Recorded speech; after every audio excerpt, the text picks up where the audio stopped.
film White Noise was released on Netflix in September of last year.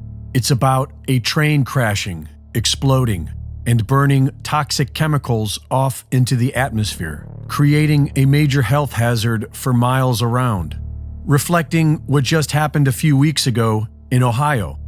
White Noise was even filmed in the same area, just a few miles from Ground Zero in East Palestine. Some people will call this a coincidence, but these days, believing in coincidence can cost you your life. And there is more. Just 3 months before the train wreck, the city of East Palestine began adopting the MyID digital bracelet system into their local emergency services. Being touted as the ultimate ID system, MyID is a digital ID company dealing primarily with digital ID bracelets for the medical industry. Bracelets designed to make it easier for first responders to access your medical profile in the event of an unexpected emergency.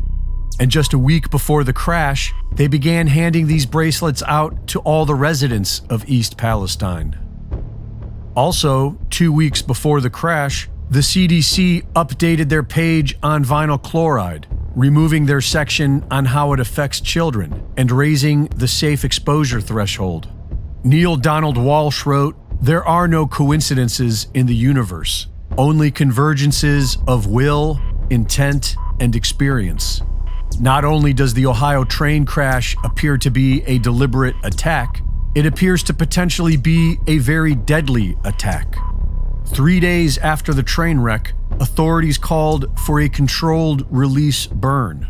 Controlled in that they would initiate the spark that will burn all the chemicals and cargo together in a massive chemical fire, potentially putting millions of people's lives at risk.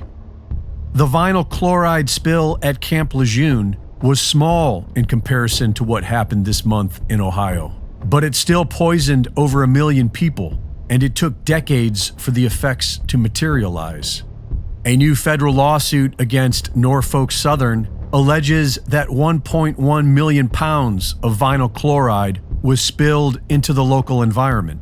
The vinyl chloride metabolite chloroethylene oxide attacks human DNA and can take years to start showing up as cancers and other disease. There is arguably